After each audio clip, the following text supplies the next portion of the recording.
नमस्कार प्रिय मित्रों, मैं ज्योतिषकार कमल आप सबका हार्दिक अभिनंदन करता हूं आपके अपने इस प्रिय यूट्यूब चैनल एस्ट्रो कमल में। कैसे हो दोस्तों? काफ़ी दिनों के बाद में आपसे मिलना हुआ है। सोचता हूं भगवान की कृपा से आप सब कुशल होंगे, मंगलमय होंगे, आपका घर परिवार बहुत बढ़िया होगा, भगवान की असीम कृपा रही होगी। वीडियो को आगे बढ़ाते हैं। वीडियो आज स्पेशल है। स्पेशल इसलिए कि इस संसार में बहुत सारे लोग ऐसे हैं जो गलत खान पान की वजह से, अत्यधिक भोग देखने की वजह से, अत्यधिक भोग की कामना की वजह से, और भी बहुत सारे कारण हैं जिन कारणों से उनके जीवन में यौन शक्ति क्षीण हो गई है। यौन की इच्छा, संभोग करने की इच्छा, काम की इच्छा तो प्रबल है, वेग तेज है, लेकिन भोग करने के जो शरीर में अंग होते हैं उन अंगों में बहुत ही ढीलापन आ गया है और संभोग करने की योग्यता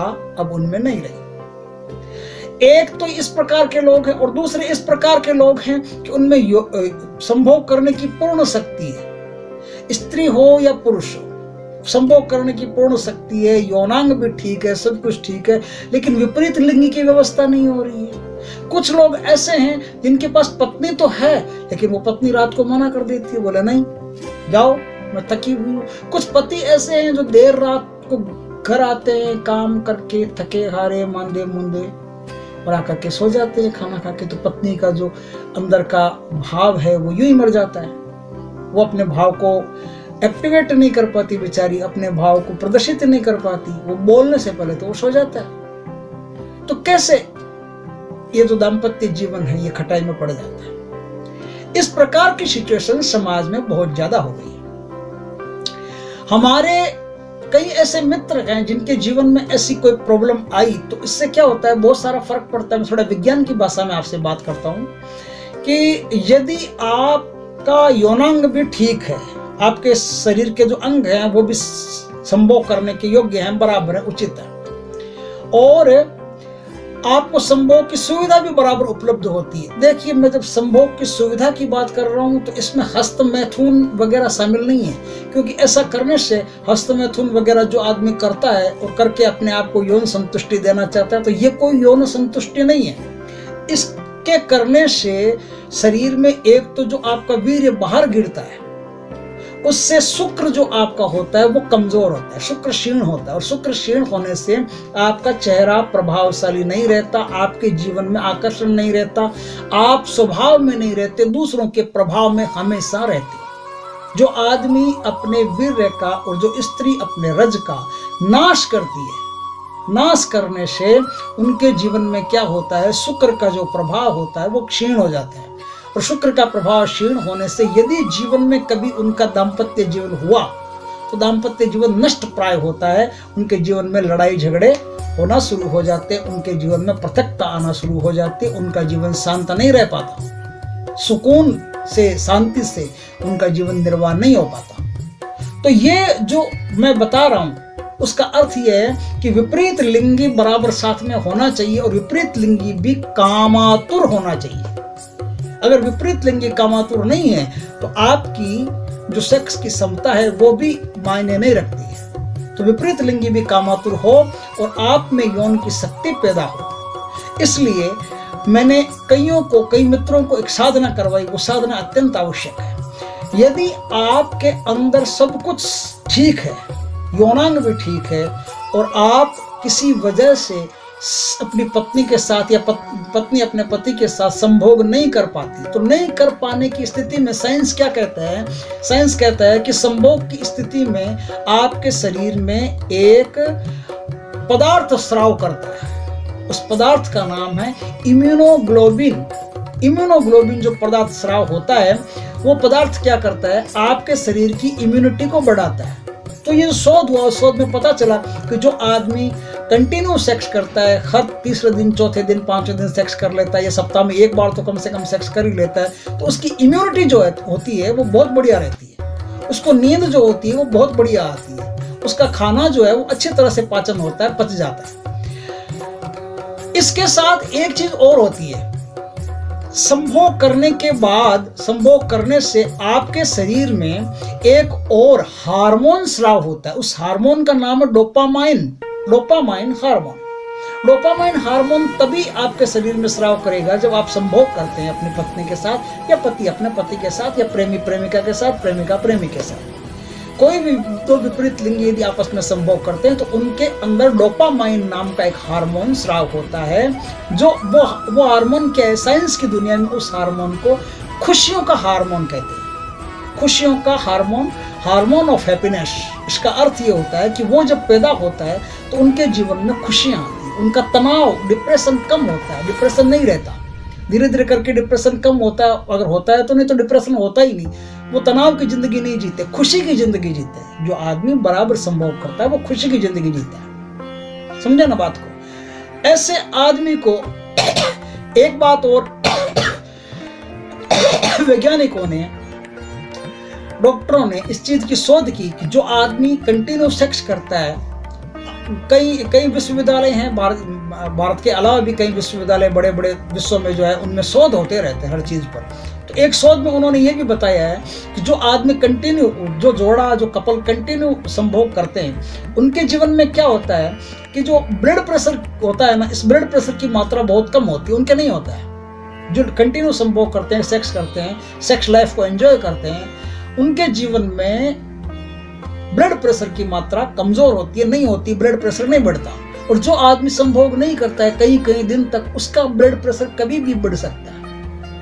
ये सब चीजें आपको बीमार होने से भी बचाती है। इसलिए मुझे याद आता है कि आपका जो देश है भारत, विश्व में 1 नंबर पर अग्रगण्य देश, और ऐसा महान देश, ऐसे महान देश के ऐसे महान ऋषि जिनको प्रणाम करने को बार बार मन करता है, उन्होंने इस देश में काम का भी देवता बनाया है, संभोग का भी देवता बनाया है, कामदेव, और संभोग की भी देवी बनाई है रति।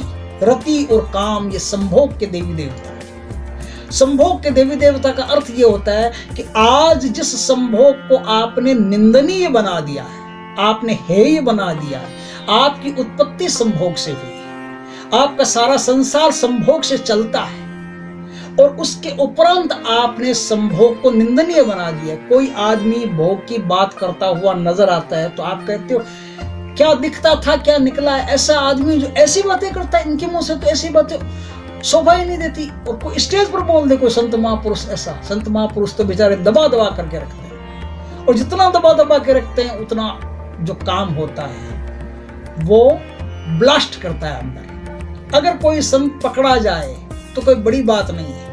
अगर किसी संत पर कोई ब्लेम लगता है ऐसा कि उन्होंने किसी स्त्री के साथ बुरा किया, तो कोई बुरी बात नहीं है, क्योंकि आपका जो संत होता है, आपका जो साधु होता है, उसको आपने एकदम दबा के रखा हुआ, और वो पूरी की पूरी एकदम शालीनता में ही आपके सामने प्रकट हो सकता है। तो ऐसी शालीनता में प्रकट हो सकता है तो वो संभोग की बात को खा जाता है, संभोग की बात कर ही नहीं पाता।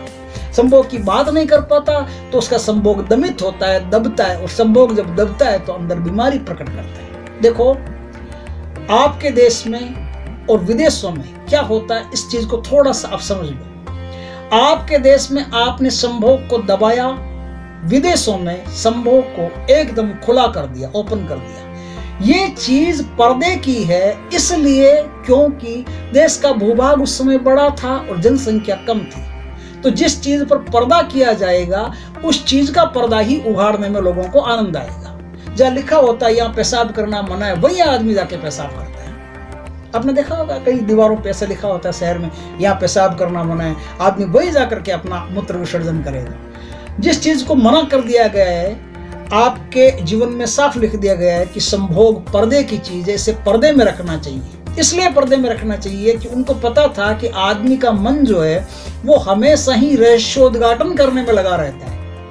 अगर पर्दे की चीज है, पर्दे के अंदर है, तो पर्दे के अंदर क्या है ये देखना आदमी की रुचि बन जाती है। और आदमी की जब रुचि ये देखना बन जाती है तो वो देखेगा देखेगा तो भोगेगा, भोगेगा तो संतान उत्पत्ति होगी, संतान उत्पत्ति होगी तो उसी की तो जरूरत है देश को, क्योंकि देश तो बहुत बड़ा है, संतान है नहीं, इंसान बहुत कम होते थे। तो इसलिए उन महर्षियों ने इस चीज को पर्दे की चीज इसलिए बनाई, और आपने पर्दे की जगह उस पर पत्थर ने भी डाल दिए, त्रिपाल भी डाल दिए, पता नहीं क्या क्या डाल दिया, और उसको एकदम दबा दबा के ठूस ठूस के दबा दबा के खराब करके इतना कुंठित कर दिया इस देश में संभोग को कि इस देश में संभोग को कुंठित करने से आदमी कुंठित हो गया। संभोग को दबा के रखने से आदमी की मानसिक विचारधाराएं विकृत हो गई, और आदमी की मानसिक विचारधाराएं विकृत होने से इस देश में अंधविश्वास नाम की चीज फैलने लगी। क्योंकि यदि संभोग, देखो ये एक प्राकृतिक ऊर्जा है आपके शरीर के अंदर जो होना अत्यंत आवश्यक है। प्राकृतिक ऊर्जा या संभोग की, काम की प्राकृतिक ऊर्जा, यही आपको राम तक ले जाती है। आपको राम तक की, ब्रह्म तक की यात्रा करनी है जीवन में, तो संभोग की ऊर्जा अत्यंत आवश्यक है। आपको शायद पता होगा कि नहीं होगा, मुझे नहीं पता, अक्सर अप्सरा साधना के बारे में लोग इंटरेस्टेड रहते हैं। अप्सरा साधना, और कईयों का तो मानना है कि अप्सरा आएगी, रात को साथ में सोएगी, सुबह अपने गहने उतार के वहीं रख लेगी, तो रात को मजा का मजा, सुबह बंगला खरीद लेंगे, गाड़ी खरीद लेंगे, काम खत्म, मजा आ जाएगा। ऐसा नहीं होता है। आज तक किसी को ऐसे अप्सरा सिद्ध हुई हो तो बता देना मेरे को। मनुष्य जब अध्यात्म की यात्रा करता है तो अध्यात्म की यात्रा में जब वो परमात्मा के एकदम द्वार तक पहुंच जाता है, और परमात्मा के द्वार पर वो पुरुषार्थ की स्थिति में ही पहुंचता है। अपना पूर्ण पुरुषार्थ जिस आदमी के अंदर प्रकट करने के लिए होता है, वही आदमी परमात्मा के द्वार तक पहुंचता है। और परमात्मा के द्वार पर जो पुरुषार्थ उसे ले जाता है, उस पुरुषार्थ में स्त्रीत्व नहीं होता, उस पुरुषार्थ में स्त्रीत्व नहीं होता, उसका सारा पानी सूख गया होता है। इसलिए जल से निर्मित अप्सरा, जल परी उसको चाहिए होती है। जल परी स्वयं उसके सामने प्रकट होती है, और वो जल परी उसके प्रचंड प्रबल अहंकार को तुरंत धक्का मार करके गिरा देती है। अहंकार गिरा कि आदमी परमात्मा में प्रवेश, संबोधि में पहुंच गया, समाधि में पहुंच गया। समाधि और संबोधि दोनों उसे तभी हासिल होती है, तभी प्राप्त होती है जब कोई अप्सरा आती है। अप्सरा से आत्मिक मिलन होता है। शारीरिक मिलन कोई ज्यादा मायने नहीं रखता, आत्मिक मिलन मायने रखता है।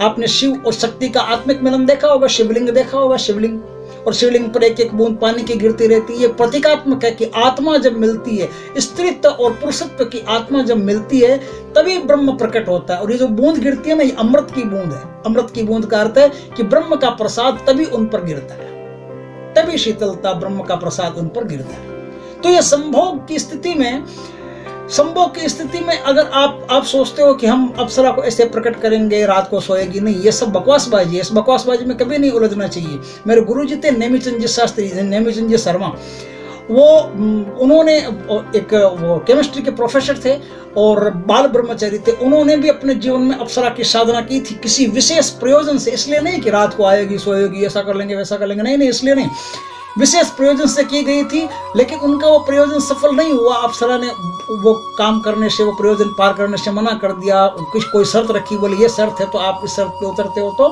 हम आपका काम कर देंगे, नहीं तो नहीं कर सकते। तो उन्होंने कहा कि नहीं, हम ऐसा काम नहीं कर सकते, ये आपकी शर्त है, हम नहीं मान सकते, हम बाल ब्रह्मचारी आदमी हैं। तो अप्सरा अपने रास्ते निकल गए, वो अपने रास्ते निकल गए। तो ये उनकी पूर्णाहुति थी, उनकी पूर्णता थी। अपनी पूर्णता में उन्होंने अप्सरा को बुला लिया था, कोई बड़ी बात नहीं है। लेकिन आम आदमी के जीवन में यदि कोई भोग से या किसी की शत्रुता निकालने के लिए अप्सरा को बुलाता है तो बेकार बात है। यौन शक्ति यदि आपके अंदर क्षीण हो गई है तो बहुत सारी चीजें ऐसी है, आपके अंदर यौन का भाव तो होता है लेकिन शक्ति नहीं रहती। भाव रहता है, शक्ति नहीं रहती, तो विकृति। आपके देश में यौन जितना विकृत हुआ, कुंठित हुआ, उतना आदमी विकृत हो गया। और विदेशों में यौन को जितना खुला छोड़ा, जितनी स्वतंत्रता दी, जितनी उच्च श्रृंखलता दी, उतना यौन विकृत हो गया। अब देखो आपके देश में ये होमो, ये लेस्बियन, स्त्री आपस में प्रेम करती है, पुरुष आपस में प्रेम करता है। ये कोई प्रेम, ये कोई बात, ये कोई संभोग को निवृत्ति देने की कोई तरकीब है? नहीं, ऐसा कुछ नहीं है। ये क्या है? ये संभोग विकृत संभोग है। और विकृत संभोग इसलिए संसार में पैदा हुआ क्योंकि संभोग एकदम खुल गया, संभोग एकदम खुल गया, ओपन हो गया, बच्चों तक संभोग पहुंचने लग गया। इसलिए संभोग सब में वस्तु उपलब्ध नहीं है, संभोग सब में वस्तु उपलब्ध नहीं है, तो जो उपलब्ध है उसी से संभोग शुरू। तो यहां तक तो मैंने देखा है कि पशुओं के साथ भी लोग संभोग करते हैं। ये जितनी भी संभोग की बातें, ये सब विकृत बातें हैं। संभोग सिर्फ स्त्री पूर्ण स्त्री और पूर्ण पुरुष का, जवान स्त्री जवान पुरुष का यौनांग फुल मस्त मजबूत हो, उनके ही संभोग परिपक्व संभोग होते हैं। बाकी कोई संभोग नहीं होता, खाली अपने शरीर की वीर और रज को बाहर फेंकना होता है, और वो फेंक दिया, आपको थोड़ी देर की संतुष्टि मिल जाएगी। आनंद नहीं मिलेगा, थोड़ी देर के लिए संतुष्टि मिल जाएगी, तबीयत खुश हो जाएगी, अपने काम पे लगोगे। लेकिन ये भी एक विकृति है जो आगे जाके बीमारी का रूप धारण करती है और आपको बहुत बीमार कर देती है। तो आज मैं जो बात कर रहा हूँ, ये बात इसलिए है कि इस जो प्रयोग में बताऊंगा, जो उपाय में बताऊंगा, उस उपाय से आपको आपके यौनांग में कोई कमजोरी आई हुई है, शरीर आपका निढाल हो गया है, आपके चेहरे की जो त्वचा है वो एकदम झुरमुरी टाइप हो गई है, उस पर झुर्रियाँ पड़ने लग गई है, संभोग की शक्ति नहीं बची, भाव बचे हैं।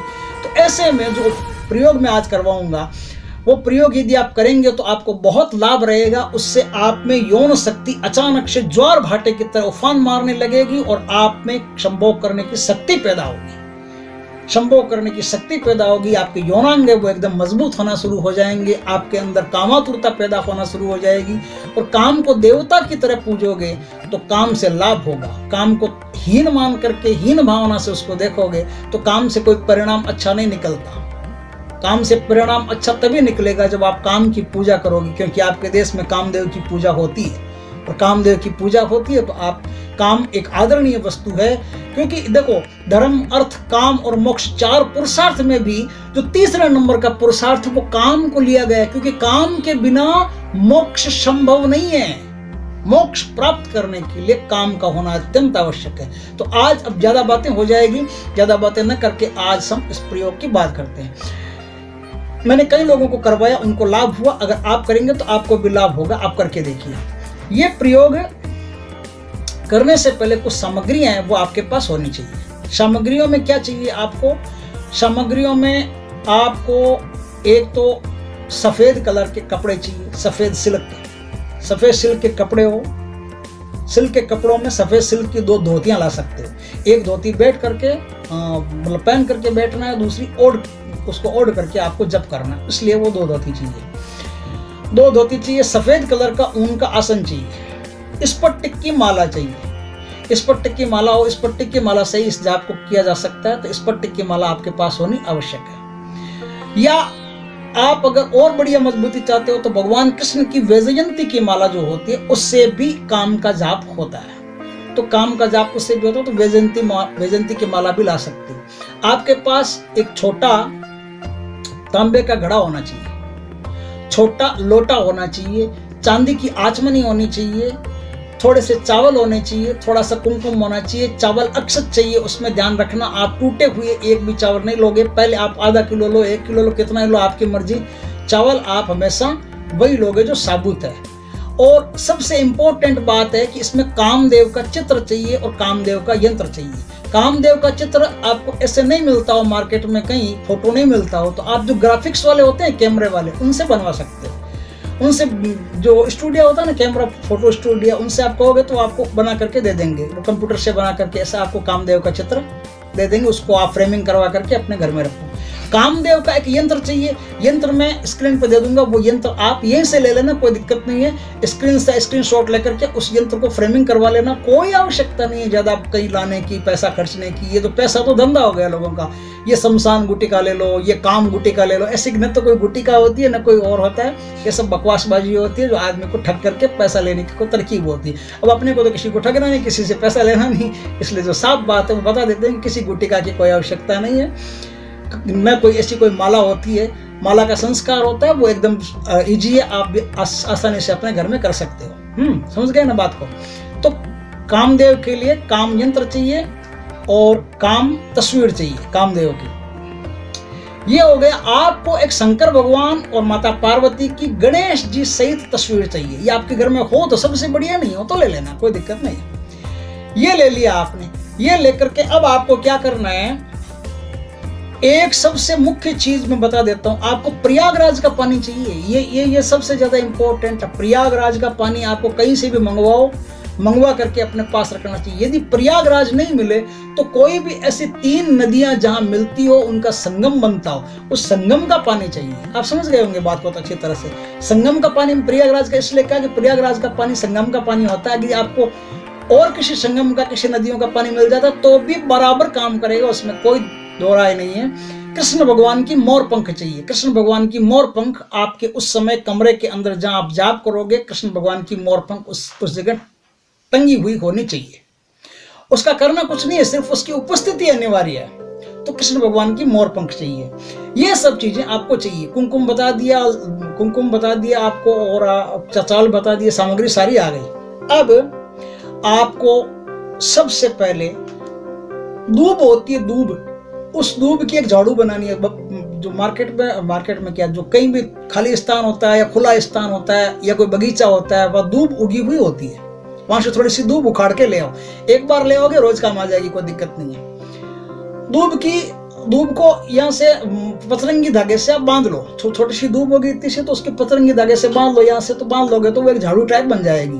तो उससे आपको क्या छींटे मारने पड़ेंगे ना, बार छींटे मारने पड़ेंगे तो वो काम आएगी। तो जप करने से पूर्व सबसे पहले आप इस दूब से, जो तांबे का लोटा मैंने बताया, उस लोटे में पानी लेकर के या आचमनी में पानी लेकर के उससे ऐसे अपने ऊपर 3 बार पानी डाल के परमात्मा से प्रार्थना करो। संस्कृत में करना भी अनिवार्य नहीं, आप हिंदी में कह सकते हो।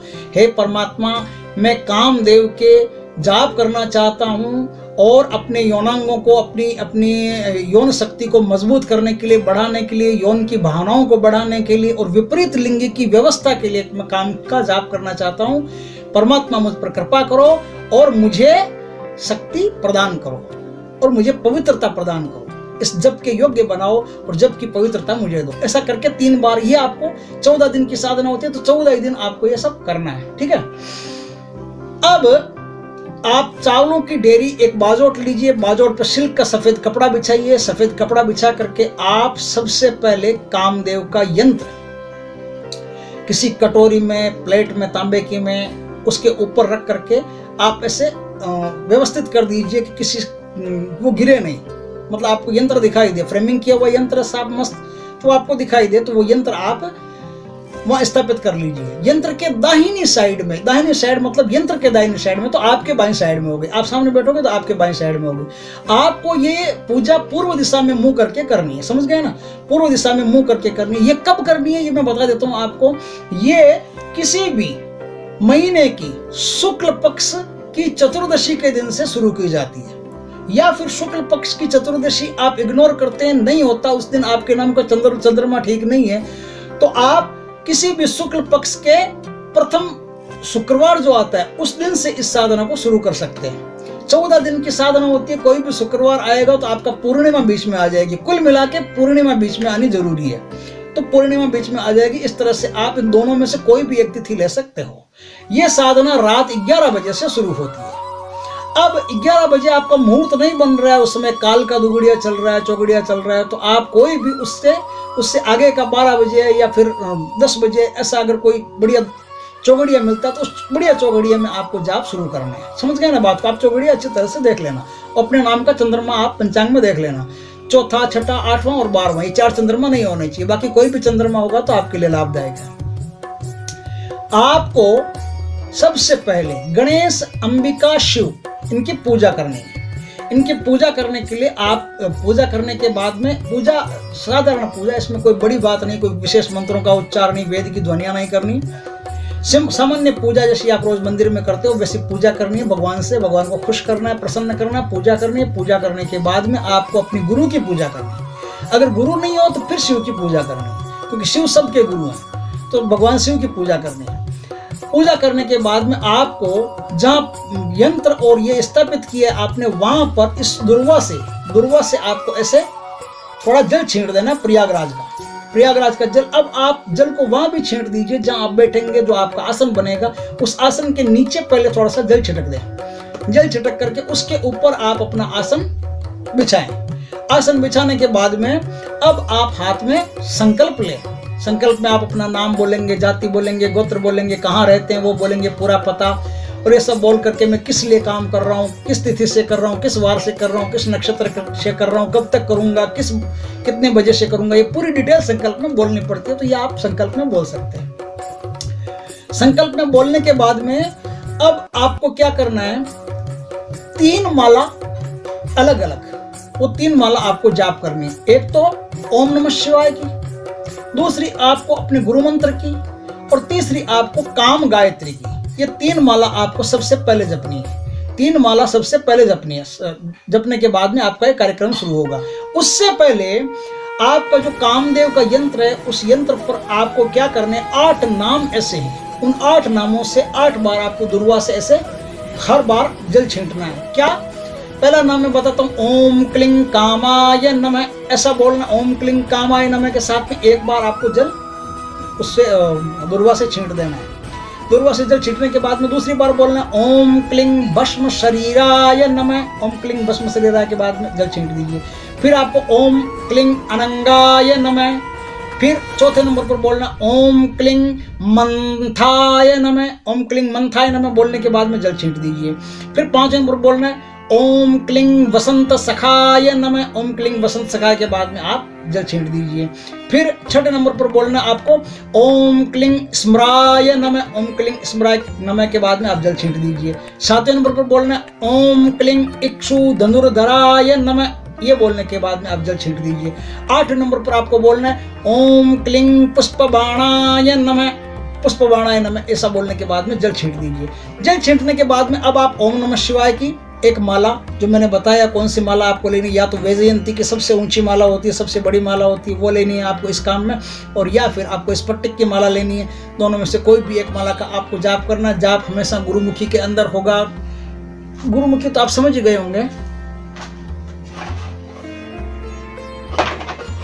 नहीं तो मैं बता देता हूँ। गुरुमुखी सब जानते हैं, वैसे तो बताने की आवश्यकता तो नहीं है, लेकिन जो नहीं जानते उनके लिए बता देता हूँ कि जाप हमेशा गुरुमुखी में होगा।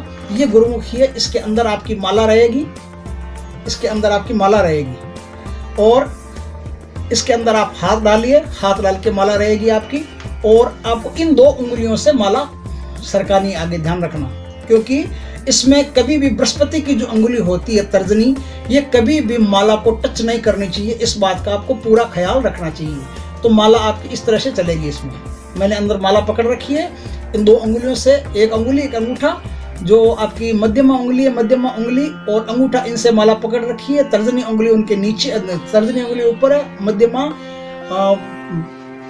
माला के ऊपर दी हुई है, और अनामिका माला के नीचे दी हुई है। ऐसे माला सरकेगी आपकी, ऐसे माला सरकेगी, माला आप जप सकते हो। माला इस तरह से जपी जाएगी। माला जपने के बाद में आपको क्या क्या, ये तो मैं नाम बता दिए। ओम नमः शिवाय की माला आप जपोगे, वो बता दिया। अब मैं बता रहा हूँ आपको, ओम नमः शिवाय की माला के बाद में आपको जो गुरु मंत्र दिया हुआ है, चाहे काली का हो, भैरव का हो, गुरुजी ने आपको कोई भी मंत्र दिया हो आपका, वो मंत्र आपका प्राण मंत्र है। और प्राण मंत्र का सबसे पहले ओम नमः शिवाय के बाद में जाप होगा। अब वो जो भी मंत्र आपको दिया हुआ उस मंत्र का आप जाप कीजिए। अगर आपके गुरु नहीं है, गुरु नहीं बनाया, कभी काम ही नहीं पड़ा गुरु बनाने का, कोई दिक्कत नहीं है। भगवान शिव, मैंने कहा सबके गुरु हैं, तो उनको गुरु मान करके भगवान शिव को और ओम नमः शिवाय की एक बार फिर माला जपी। एक माला चैंटिंग करना पड़ेगा आपको, फिर ओम नमः शिवाय की।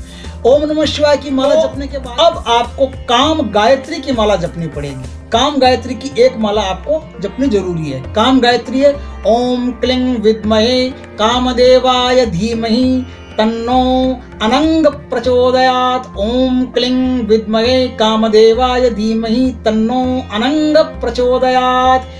ये माला जपने के बाद में अब आपका मंत्र शुरू होता है। इस मंत्र की 72 माला आपको एक दिन एक रात में जपनी है। अब वो आपको कितना समय लगेगा ये आप पर है। माला जपते समय 2 बातों का ख्याल रखें। एक तो मंत्र न तो तेजी से, बहुत तेजी से फास्ट ऐसा नहीं चलना चाहिए, और दूसरा मंत्र जो है वो एकदम धीरे धीरे मंत्र एक लय में चलना चाहिए, मंत्र एक ताल में चलना चाहिए, मंत्र एक रिदम में चलना चाहिए, जो न तो धीरे हो और न तेज हो। मंत्र एकदम मंथर गति से चलना चाहिए। अब मैं मंत्र बताता हूँ, उस मंत्र को आप कैसे जपेंगे। ये मंत्र साइकिक जपना है, मतलब उपंश आप मुंह बोल तो सकते हो, मतलब मुंह खोल तो सकते हो, लेकिन बोल नहीं सकते। तो आपको बिना बोले इस मंत्र को जपना। उपांशु जप कहते हैं इसको, उपांशु और साइकिक मनोगत जप इसको कहते हैं। तो ये जप आपको इस तरह से करने हैं। मंत्र है ओम ऐं मदने मदन विद्रावणे। क्या है? ओम ऐं मदने मदन विद्रावणे अंग संग में। ओम ऐं मदने मदन विद्रावणे अंग संग में देहि देहि क्रीं क्रीं स्वाहा। ओम ऐं मदने मदन विद्रावणे अंग संग में देहि देहि क्रीं क्रीं स्वाहा। इसमें जो अंग संग में आया हुआ है ना, इस पे थोड़ा सा वजन देना है आपको ना। ओम ऐं मदने मदन विद्रावणे अंग संग में, ये पूरा आपको कंफर्म थोड़ा सा प्रेशर देकर के इसको बोलना है, अंग संग में। ये क्या है? अंग संग में आप जब बोलोगे ना तो आपको अलग से फिर कुछ करने की आवश्यकता नहीं है। ये जैसे जैसे जाप पूरा होता जाएगा वैसे वैसे विपरीत लिंगी की व्यवस्था अपने आप होती जाएगी। यदि आपकी शादी नहीं हुई है तो आपकी शादी हो जाएगी, विपरीत लिंगी मिल जाएगी, बराबर यौनांग फुल मस्त मजबूत ऐसी युवती मिलेगी। यदि आप लड़की हैं तो एकदम मस्त हष्ट पुष्ट हॉर्स पावर वाला आपको पति मिलेगा जो आनंद देगा। तो इसमें अंग संग में पर थोड़ा सा जोर, थोड़ा सा प्रेशर आप देना है। ये सब करने के बाद में आपको क्या करना है? गायों को थोड़ा चारा डाल देना है, ये थोड़ा दान पुण्य गरीबों को कर देना है, क्योंकि जब के बाद में कुछ ऐसा होना चाहिए। तो ऐसा दान पुण्य कुछ न कुछ आपके हाथ से ऐसे गायों को फुल ऐसा खिला देना, आप बढ़िया रहेगा चारा वारा। इससे आपकी जब की शक्ति है वो अक्षुण बनी रहेगी, मजबूत बनी रहेगी। यंत्र आपके पास है उसे सुरक्षित रखें। इस यंत्र के रोज दर्शन करने, एक माला रोज आपको जाप करनी है। जो यंत्र के साथ में और मैंने बताया कामदेव का चित्र है, वो भी आपको अपने कमरे में सजा के रखना है और उनके भी दर्शन करने, उनको भी धूप बत्ती करनी है। इसमें धूप बत्ती की बात आई तो मैं आपको बता देता हूँ कि अगरबत्ती मत जलाना, धूप बत्ती जलाना। और धूप अयोध्या से या कहीं से भी ऐसे मंगा लेना जो 4-5 घंटे तक लगातार जल सके, ऐसी बड़ी स्टिक मंगा लेना आप, तो वो आपके काम आएगी। तो गूगल की जो धूप होती है वो सबसे बढ़िया इसमें काम आती है, तो गूगल की धूप आप इसमें काम में लेना। इसमें कुछ इत्र होते हैं, कोई भी बढ़िया इत्र देख करके आप गुलाब का लाओ, मरवा का लाओ, चमेली का लाओ, चंपा का लाओ, केवड़े का लाओ, कोई भी इत्र लाओ। इत्र जब आप जाप कर रहे हैं तब आपके शरीर पे इत्र लगा हुआ होना चाहिए। और कामदेव का जाप करने वाले व्यक्ति के लिए एक शर्त बताता हूँ। वो शर्त ये है कि उसको फटा हुआ कोई भी कपड़ा कभी भी गलती से भी नहीं पहनना चाहिए और एकदम क्लीन सेव रहना चाहिए, मस्त रहना चाहिए, एकदम राजा सही ठाट बाट से। समझ गए ना बात को? अपने स्टेटस को मेंटेन करके रहना उसको पड़ेगा, तब काम गाय। जो काम का मंत्र आपने जपा, ये मंत्र ऐसा नहीं है कि खाली आपको भोग में काम आएगा, नहीं, भोग के साथ साथ मान सम्मान, धन, ऐश्वर्य, आपकी प्रतिष्ठा सब में काम आएगा। तो सब में आपका उत्थान होगा। इसलिए जो इसके नियम है वो अच्छी तरह से फॉलो करें। कामदेव के जितनी देर तक आप मंत्र जपे, जैसे 14 दिन की सिद्धि, 14 दिन के मंत्र जप, एक दिन बाद में और दान पुण्य करेंगे, तो 15 दिन 16 दिन तक आप ब्रह्मचर्य का पालन करें। एक समय भोजन करें, एक समय भोजन करेंगे, ब्रह्मचर्य का पालन करेंगे, कम से कम लोगों से बोलेंगे, भूमि पर सोएंगे, आप खटिया पर नहीं सो सकते। यदि ऐसा कोई पाटा बना हो तो पाटे पर आप सो सकते हो, लेकिन खटिया पर नहीं सो सकते, ध्यान रखना है इस बात। आप लड़ाई झगड़ा नहीं कर सकते, किसी पर गुस्सा नहीं कर सकते, क्रोध आपको गलती से भी नहीं करना है, क्योंकि क्रोध और काम वासना करते ही आपकी जो ऊर्जा बनेगी मंत्र की वो बह जाएगी, ध्यान रखना। इसलिए जब तक मंत्र चलता है तब तक उसकी ऊर्जा ठिकाने नहीं पहुंच जाती, एकदम जहां उसको पहुंचना है तब तक आप ब्रह्मचर्य का पालन करेंगे और क्रोध किसी पर नहीं करेंगे। दान पुण्य हाथ से लगातार करते रहने से ऊर्जा उत्थान करती है, ऊर्जा बढ़ती है अंदर। तो आप जो भी मंत्र जाप करते हैं उसकी ऊर्जा अंदर बढ़े, तो इसलिए दान पुण्य आप लगातार गायों को, कुत्तों को, किसी को भी जो वास्तव में दान के हकदार बनते हैं, जिनको देना चाहिए उनको ही देना। ये नहीं है कि पहले से मतलब किसी के घर में फ्रिज रखा है, आप ले जाके मटकी दे रहे हो, क्या बंटेगा उस मटकी का? वो कोई दान नहीं हुआ। तो दान वही दें जहाँ दान की आवश्यकता है, जो दान का वास्तव में अधिकारी है उसको आप दान दें। तो ये दान करते रहेंगे तो आपका ये बढ़ेगा। अब क्या है, यदि किसी स्त्री को पूर्ण स्त्रीत्व प्राप्त करना है और आनंद लेना है पूरा जीवन का संभोग से पहले, तो उस दिन क्या करें, 21 बार इस मंत्र का जाप करके या तो अनार का जूस पी लें या फिर लहसुन खा लें।